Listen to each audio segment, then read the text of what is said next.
theorem, which roughly unifies both of these definitions. So that's what we'll do, and we'll do it like this. We first have some preliminaries and an introduction to covering spaces, of course. They're crucial. Then we'll talk about the principal congruence subgroup of level n, which will make a really good example in turn into covering space later on. And then lastly, we'll talk about Riemann surfaces and in particular in the end, the uniformization theorem. Yeah, I mean, first, I guess we already went over the main points, but we also have like the sub-overview, I guess. So in particular, I'll start with the covering spaces in a bit, then we'll give some examples, and then then I'll head on to the group action properties, some special group action properties that help us for chapter 2 and even for chapter 3. Then I'll talk about the principal congruence subgroup of level n. I'll show how SL2Z works on the upper half plane, and tell something about stabilizer subgroups, and then I'll use these two to talk about the principal congruence subgroup of level n, and in particular turn it into a covering space, which then can be used in chapter 3 by John to turn it into to create the modular curve of level n. Then we'll start with Riemann surfaces. We'll give a definition, also give some examples of that so that it becomes clear. Then we go over quotient Riemann surfaces, and ultimately we build up to the uniformization theorem. Oh, that's the good way. Yeah. Hi. Then we start with introducing what covering space is. But first, we let X be a topological space, so we should get to know what a topological space is. But we will keep it quite brief and more intuitive rather than rigorous. So we describe a topological space X to be a set X with a topology which simply is a notion of what open subsets of X are. And there are some extra things such as that those open subsets need to be closed under arbitrary unions and finite intersections, but further than that we won't go. Then if we let X be a topological space, we call another topological space C a covering space for our space X. Through a covering map, namely a surjection, such as F right here, that maps C onto X.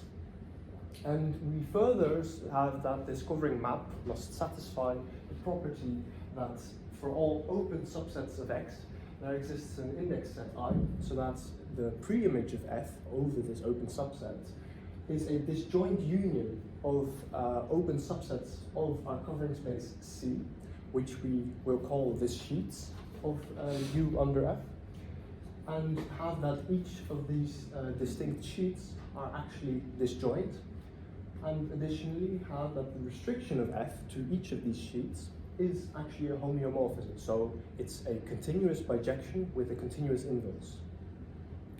Lastly, we have another notion, namely that for each I, we have that for any element in our open subset U, that there exists a unique point in each of the sheets, so that F of each of these points is equal to our initial point X. Moreover, we call F inverse, which consists of all these unique points, the fiber of X. Then we go over an example, namely the complex exponential function. Some of you might have heard of it before. Pretty sure you all might have seen it before at least once. In any case, you can kind of see the intuition here that we map a rectangular grid to a circular grid.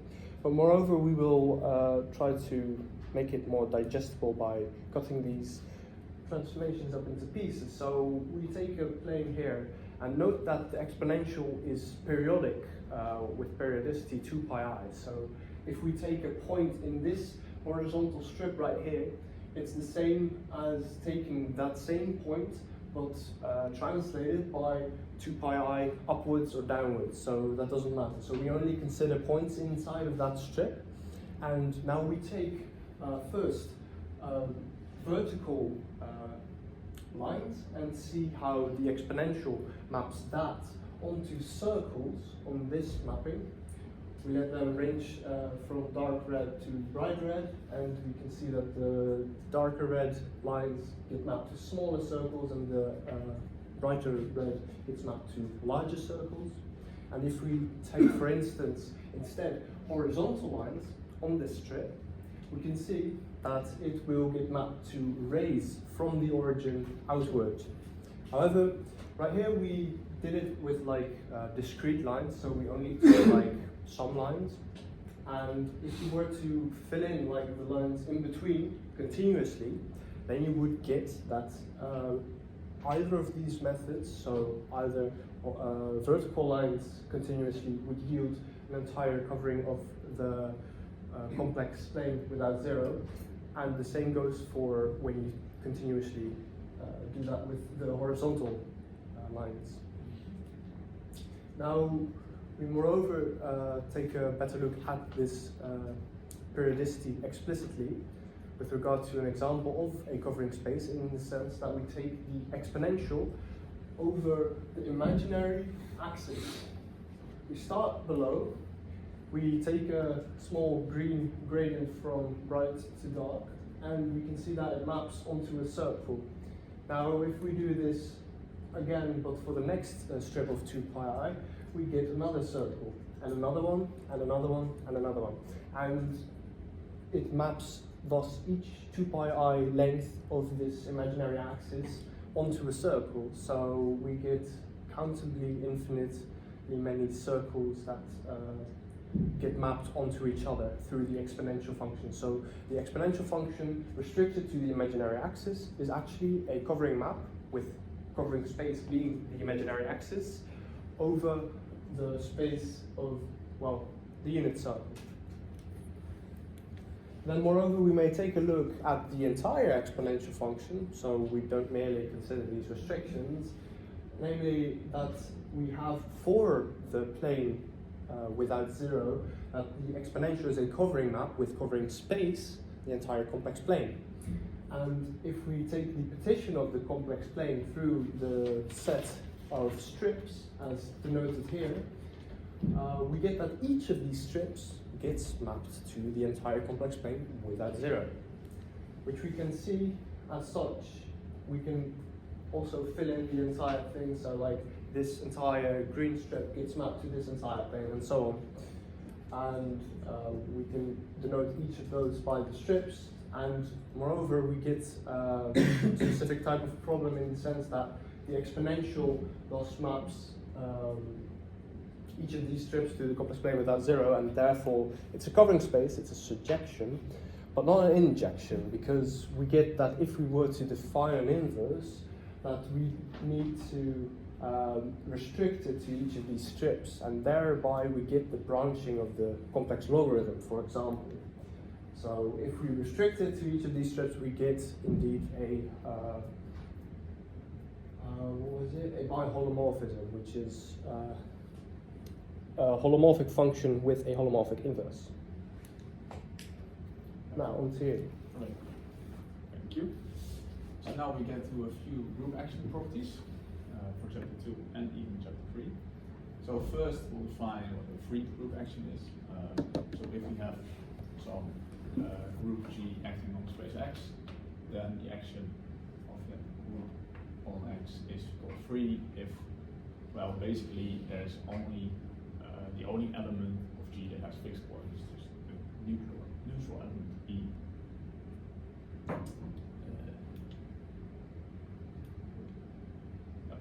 And from that we can go to freely discontinuous. Both these definitions will be used at the end of chapter 2. Well, an action of group G is called freely discontinuous if there exists a neighborhood U such that if you have the neighborhood intersecting with the translation of the neighborhood by some G and G, which is not the neutral element, then this intersection will be empty. Now we have a proper group action, which is important for chapter 3. So in this case, an action is proper actually if for some G and G, for all G and G actually, if you have a compact subset of X, then the inverse of the compact subset on the G is again compact within the space X. There's an equivalent definition that's a bit more technical. I won't go over that in detail, but also know that if an action is free and proper, it's actually freely discontinuous, and that's also really useful later on. Then we have a special corollary, which is important for the end of chapter 2. So if X is topological space and G is acting freely discontinuous on X, then the quotient map is actually the covering map. We have covering space X for the space X G. I'll do a short proof on that, because this is a really crucial part. So let me write down. So if we first take some X in X over G,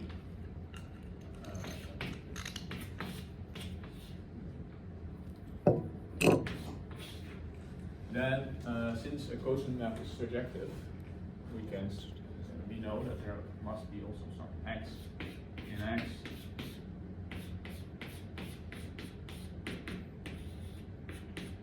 some pi of X gets identified at this point. And also, when quotient topology, we have that in space, this map must be both continuous and open.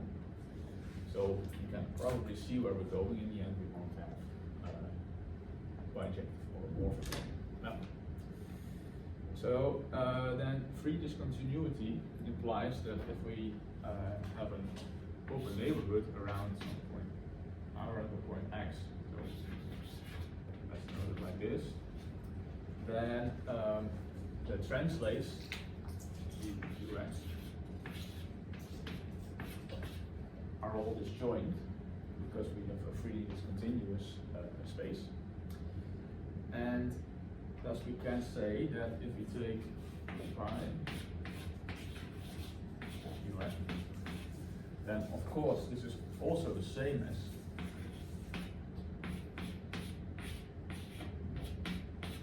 pi of ux, because well, if we go from x to x over g, then that makes sense. And we'll denote it with u in this case for convenience. And then what we want to show is that if we have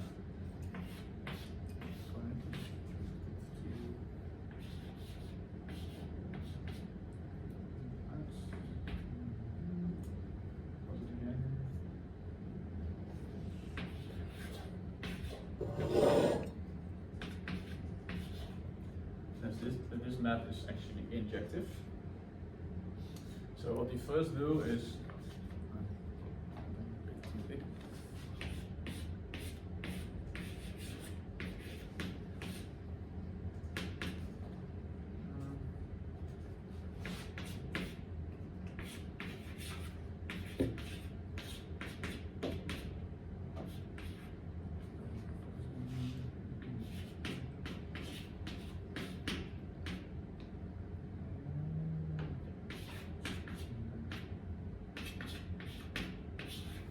so let's make these two equal, and then we want to show that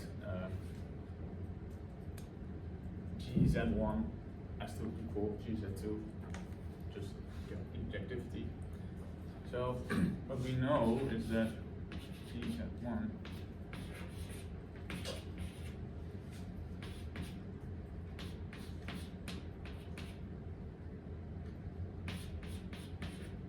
that this must hold logically, and then since all these translates are disjoint, we'll only have one element in GUX over X, which means that these two must be equal. And if these two are equal, and since this is also set equal, we have injectivity of a particular restriction for some G. And what we then get is that if it's injective and surjective, continuous and open, we actually have that each restriction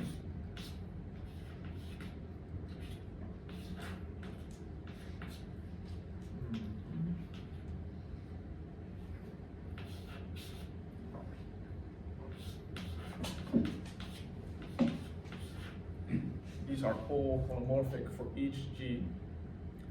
So then if we take the inverse of U, just the regular inverse, since by freely discontinuity they must be all disjoint, the translates, we have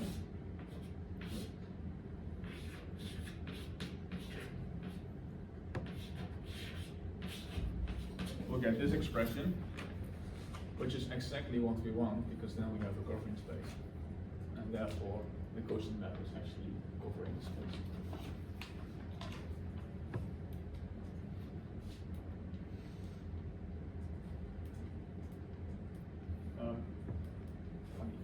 Nee, je moet ook hier naartoe gaan. Oh. Ja, maar dat is het niet. Heb je een goede? Ja, nu gaat het. Toch? Nee. Heb je ook zo'n twee wel? Heb je ze niet apart staan? Ja. Ze zijn er nog apart. Ze staan nog apart. Okay. Alright. Small it mess up. Yeah. All right. Now we're back again. So now we get to chapter 2. Yeah, music. No. Ah, right. So now we get to chapter 2 about the principal congruence subgroup of level n. You can see here what we've discussed already: the covering spaces, examples, and just now the group action properties. So let's head on to the principal congruence subgroup, starting with the workings of SL2Z on the upper plane. First, I have a more general overview of this section. We'll introduce the action of the modular group, which is SL2Z, on the upper plane. Then we'll determine a fundamental domain for this action. In the second part, we'll identify the stabilizers of points in the upper plane. And then we show, or argue actually, that each stabilizer subgroup is a finite cyclic group. And for that, we give just an outline of the proof because it's rather long. But that proof in particular uses the fundamental domain. So that's why we also cover that part. And then we'll apply these results to the principal congruence subgroup, which is called gamma n, more on that later. And then we show how this H, gamma n over H, actually becomes the covering map, which will be used to construct a special Riemann surface in chapter 3. So first off, we have SL2Z. It's nothing more or less than 2x2 matrices with integer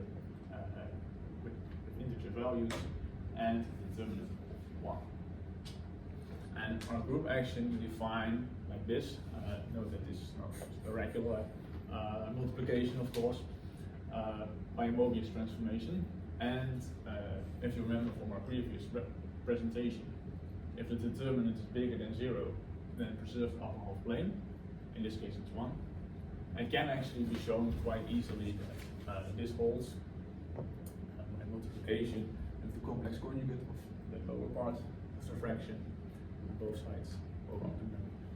And of course, this is bigger than 0, this is bigger than 0, so this imaginary part is What's a Mobius transformation? It's a linear transformation group. A linear transformation? Yeah, and actually you can make, I think you can make pretty much all transformations, all linear transformations. So you can take, for instance, if you have this 0, 0, 0, then you have just scalar multiplication. You can we'll later see complex inversion in the unit disk, and also just regular translations of like z plus 1 or something. So we'll see a little bit more on that soon, very soon actually, like this soon. So we come now to a very remarkable part. Actually, this group is generated by just two matrices, S and T, we call them. And let me briefly write it down in terms of Mobius transformation, what they do, because that's not that special, but it is important for understanding. So if you have S working also Z, in this case, then what you get by the previous slide is that you get minus 1, because you get 0 times Z plus minus 1, divided by Z. And that's actually inversion inside the unit disk.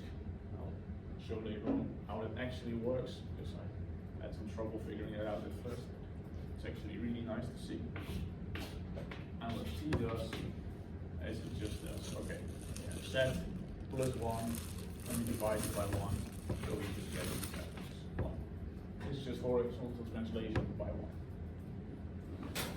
And Matthijs doesn't give a proof of this, but he does just a special algorithm. So I'll show how the algorithm works, but more or less, my main goal is to explain why it works, because that's not actually found in the thesis. It uses these two, S and T, of course, and let me.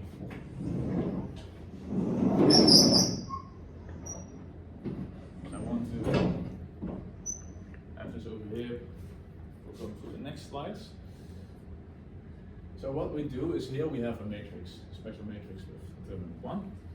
And what we actually do is we use the Euclidean algorithm on the entries A and C. Of course, well, with these matrices we also work with B and D entries, but we don't really need to look at that. And that's actually quite cool why that is. I'll soon tell you. But the Euclidean algorithm terminates in final steps, if you remember from group theory. So at some point, either in the A entry or C entry, we'll get a 0. And that's really useful.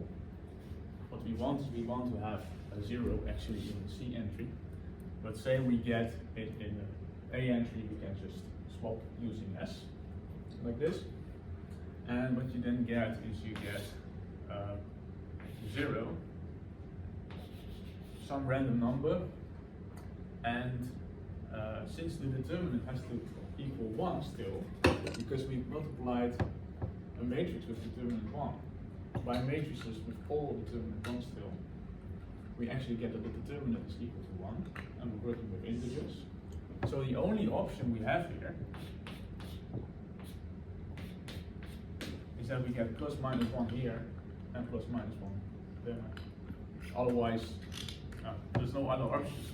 So automatically we get something like this. And then, using tk, t to the power k, we can actually cancel out this m, and we get an identity matrix. So let me show how this works here. So first we apply t to the negative 3.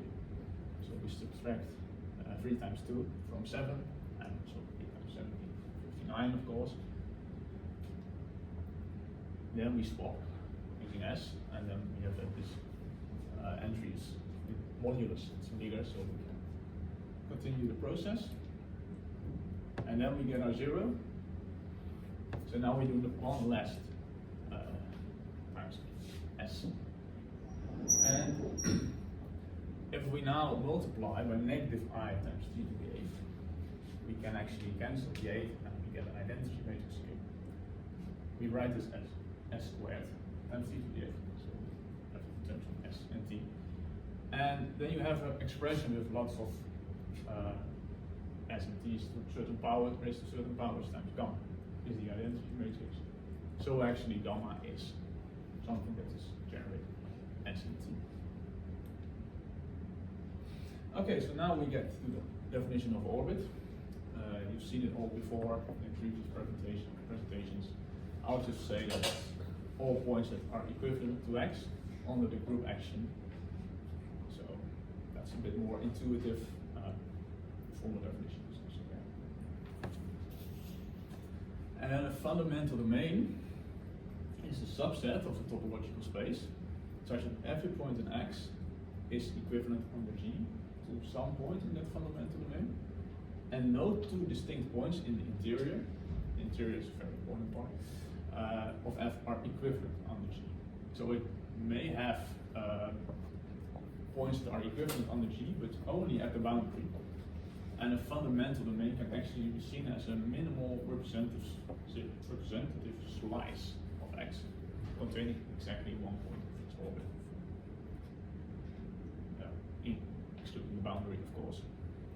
So here we have our fundamental domain in a specific case.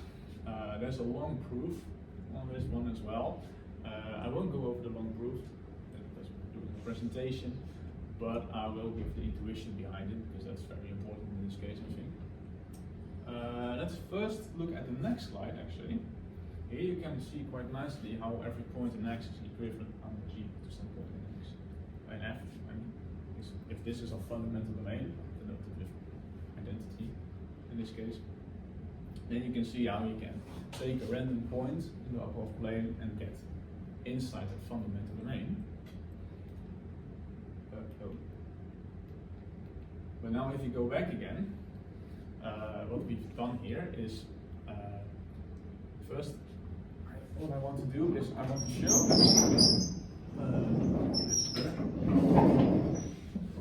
actually that we removed this half of the boundary on purpose, because then we get rid of all identifications. And let me just show. So the first part is really easy. If you look at this boundary here, if you take a translation by just 1, then you automatically get to this side of the boundary, and well, then you have a point that's equivalent. Then you have an identification, so we remove that side. If you're in here, well, if you can translate, you get out of the domain already, so that's no problem. And for this part, now it gets really fun, because now we actually see how S works tightly. So remember that what S did,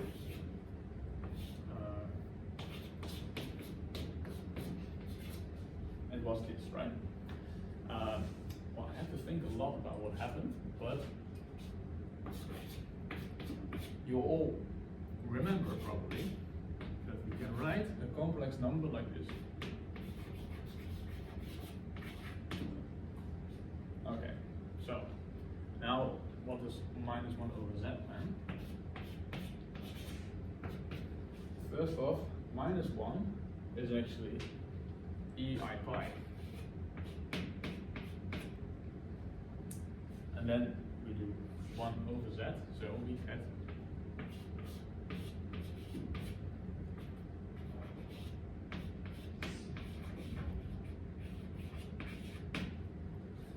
this expression. And then if we draw the unit disk, I specifically also draw the lower half. The lower half plane. So if we have a point here, let's say it's inside the fundamental domain, at the end, then what it does is, first off, we do 1 over mod z, so if we're on the boundary, we'll remain on the boundary. If we're in the fundamental domain, we actually get inside this. First, we go down with the e minus I theta, so take a negative angle, and then with the ei pi, we get a 180-degree rotation, and we actually get exactly to, if you go from here, we get exactly here. So that's why we move just that one side as well. So now we have a fundamental domain with no identifications because we removed the boundary. And then we can use this when we continue towards the stabilizers. Well, the stabilizers are just the matrices in this case that fix a point. And now we get another really nice thing. We get that if we have S and T generators again, we can define R as S times T, like this. And then the stabilizer of I is generated by S, and the stabilizer of Z at 3, which is the point that exactly here, if you have a fundamental domain, exactly this point. Then Z at 3 is actually stabilizer generated by R. What we do is, I'll go over why the stabilizer I is generated by S. The other one I won't do because it's basically analogous and more work, and therefore this is the more suitable one, I think, for the presentation itself. So let's continue. First note that you can actually pretty easily write it down. If you look at the stabilizer of I, then we have this expression, of course. So we get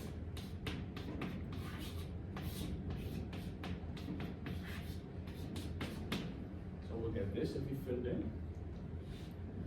Then this gives us this equation.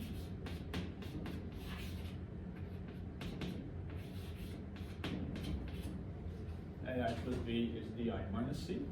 So what we'll automatically get is that A is equal to B and B equals negative C. Now we also know that since we're working in SL2Z, that the determinant is equal to 1. So if you have this expression, then since A is D and B is negative C, this is the same as saying A squared plus B squared is equal to 1. And now note that we're working with integers, so we only have 4 options. We have the option that A is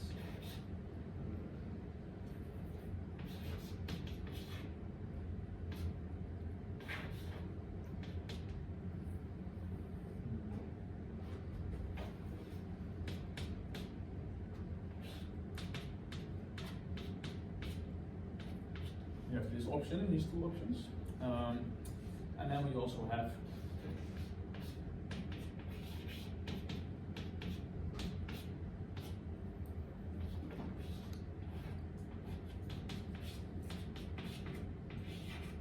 D equals C equals 0 and A plus 1. And if you look at the next slide, I wrote down the powers of S, and then you will get in this case, if A and B is 0 and B is 1 and C is negative 1, you'll get just S. In the other case, if you have B is negative 1 and C is plus 1, you'll get S to the third, as you can see. And with this, if you have plus I for A and D and 0 for B and C, you'll get the identity matrix, which is S to the fourth, and similarly, the other one you get S to the second. And you'll see that there's thus an isomorphism, and also since S is cyclic of order 4, we have an isomorphism with Z modulo 4Z, if you remember from group theory. So this brings us to the following: the stabilizers of SL2Z. So if you have a Z in the upper plane, then if Z is in the orbit of I, you'll get it's isomorphic to Z modulo 4Z. Similarly, we'll get for Z and 3, we'll get Z modulo 6Z. And the only other 2 options actually are plus or minus the identity. Because plus and even minus identity fixes points in this case. Let me show how that works. I want to write it down briefly, because if you take minus I, what we actually get in this case under our minus z divided by minus 1, and of course that also fixes some point z. For A and B, we'll just go over this proof like as an outline, and for A and B is actually really not that hard.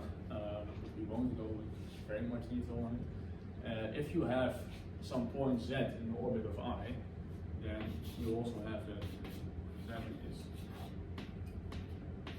g times I for some particular g group. And it can be shown just writing out the definitions and left and right inclusions that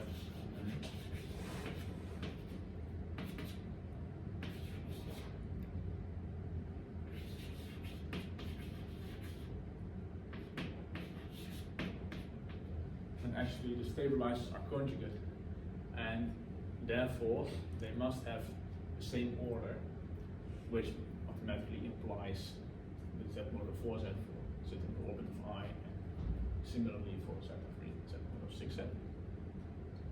Then C is a more difficult case. Well, I give an outline of the proof here. This step we already done. C is actually proved by contradiction. What is used in the proof is that if you have a complex solution, you also have to have that the discriminant is less than 0, of course. And we have again the AD minus BC equals 1. So we use that to rewrite the discriminant. That will give 3 distinct cases. And then we take some z accent from the fundamental domain that is in the orbit of the solution with obviously positive imaginary part. And here the fundamental domain proves really useful because of course the z accent then also is as a conjugate stabilizer, so also the same order. And in particular the fundamental domain is really narrow the boundaries, and you can use that to find the actual values, and that actually yields that you either get that is in the if it's not plus or minus I, then you must have that it's in the orbit of zeta 3 or I, and yeah, then, that's why this holds.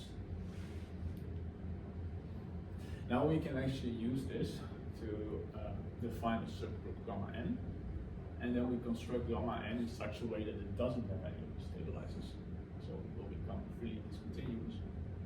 And then we use this again to create the covering space, which will be used in chapter 3. Okay, so first off, the principal congruent subgroup. It's actually just a gamma in S of to Z such that gamma is congruent to the identity matrix modulo n with the modulo of the congruence is interpreted entry-wise. So what that means is actually that you have a matrix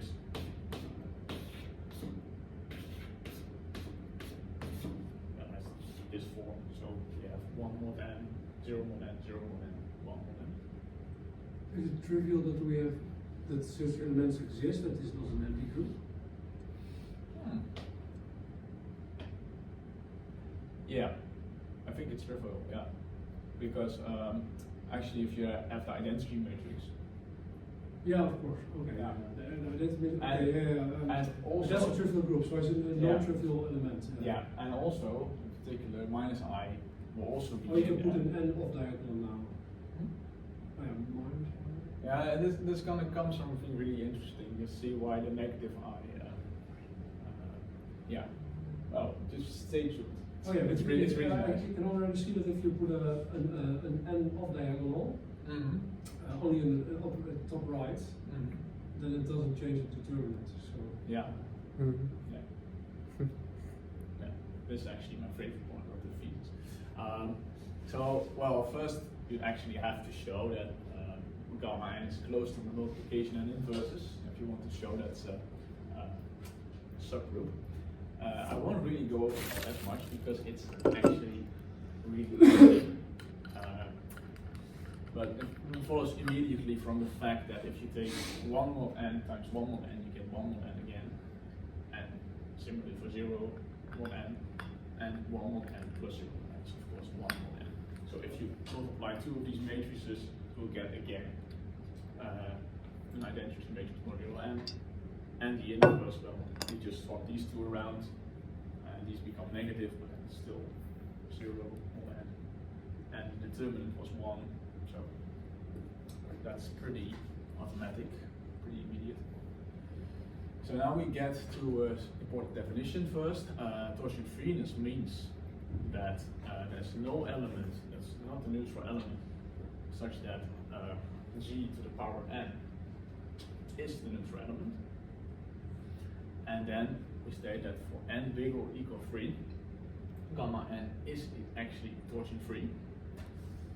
And we won't go into the proof in this case, but because of time. But what's important here to note why we do it. Well, you have, of course, we want that only the identity fixes a point, and we also have a negative identity which stabilizes plus or minus the identity. Now, if gamma were, if n were to be equal 1, you have gamma 1, and this, of course, just z to z. This is just the entire group, and then negative identity is definitely in there, and it fixes a point, so you don't want that. And if you take n is 2, then you get minus 1 .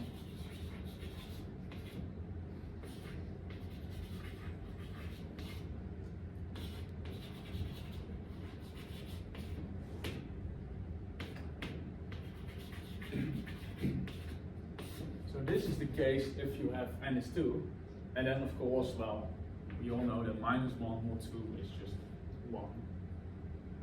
So then you also have the identity matrix for negative I, and we don't want that. That's actually why we take n bigger or equal to, greater or equal to 3, I should say, sorry. So now for n greater or equal to 3, gamma n actually acts freely on H, on the upper plane, because of the previous. Can I ask a question? Yeah. So the group structure of this gamma n. Yeah. So it's a torsion-free group. Mm-hmm. Is it just generated by one element, or is it in general? Ooh.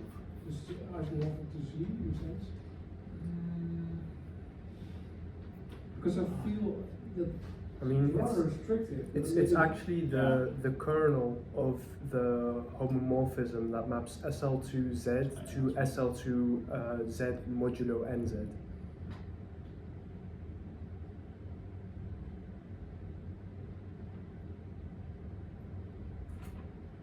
Yes. Yeah. But, Yeah. That's It's a really at good least how we question. take it Yeah. as well. That's as far as we know it, actually. Oh, yeah. To be really honest. Yeah. But it's definitely something that look up afterwards. Yeah, for sure. So let's first prove this one. Let's see inside. This one I still do need my paper, I think. Don't know for sure. Yeah. So if we take some gamma in, gamma n, and we introduce particular such as stabilizer. Well, from the previous, of course, we also know that gamma has to have finite order because it's a stabilizer, and we saw that, well, it's either isomorphic to Z modulo 4Z, Z modulo 6Z, or minus I is order 2, and I is order 1. And in this case, we have gamma n is torsion free for n bigger or equal 3, you know. So what we'll then get is that there is no, what was it again? This. There's no element in the group that's unequal to E such that G n is equal to E. So in this case, the only option we have for our gamma is gamma is actually equal to the identity, and then that actually means that we have a trivial stabilizer, and therefore the action is free, as you can see from the definition of freeness.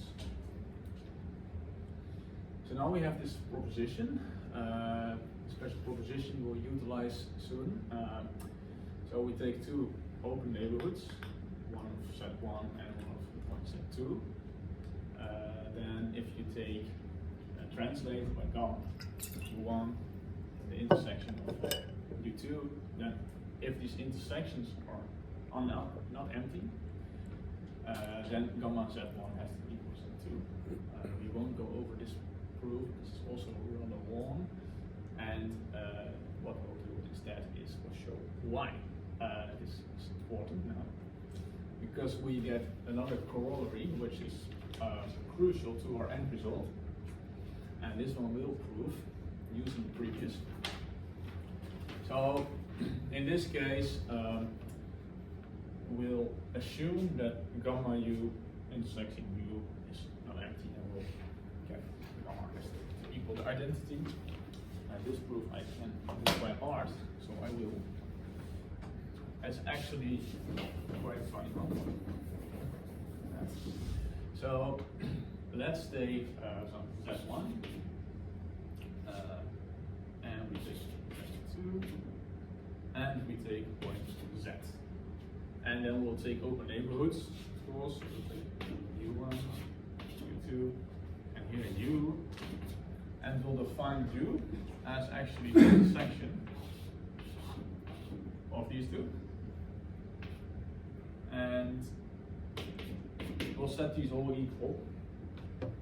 And what we'll then do is if we have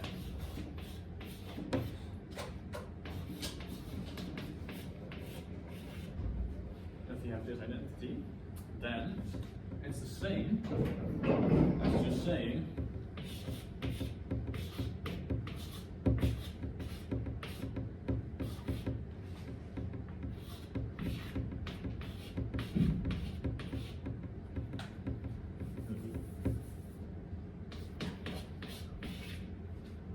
this, of course, because of how we defined u. And then we also know possibly that this is this, so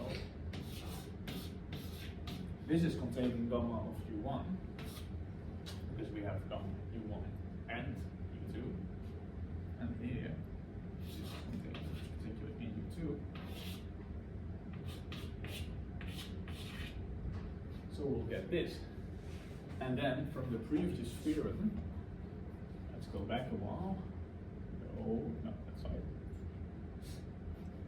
Remember then that gamma z1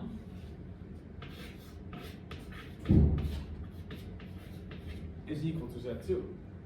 But here we stated that z1 is actually equal to z and z2 is equal to z.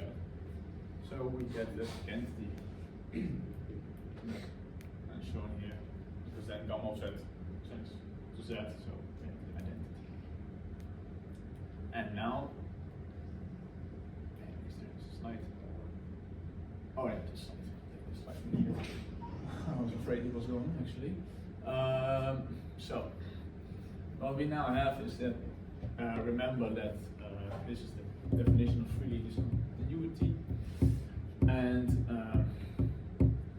well, for our case, for gamma and big or equal 3, we have that it's freely discontinuous.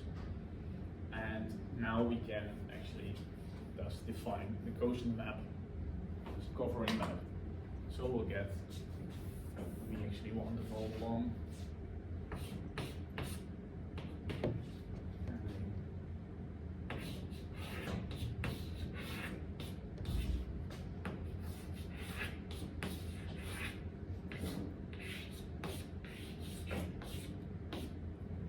So we have a covering map based on the principal congruence group of level n, and this will soon be turned into the modular curve of level n.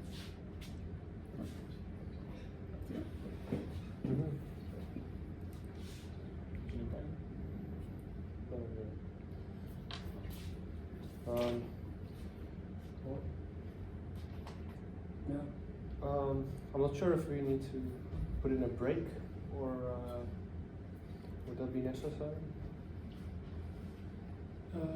Ik wil even 5 minuten pauze. Ja. Oké. Oké. Dan bij deze. Ja.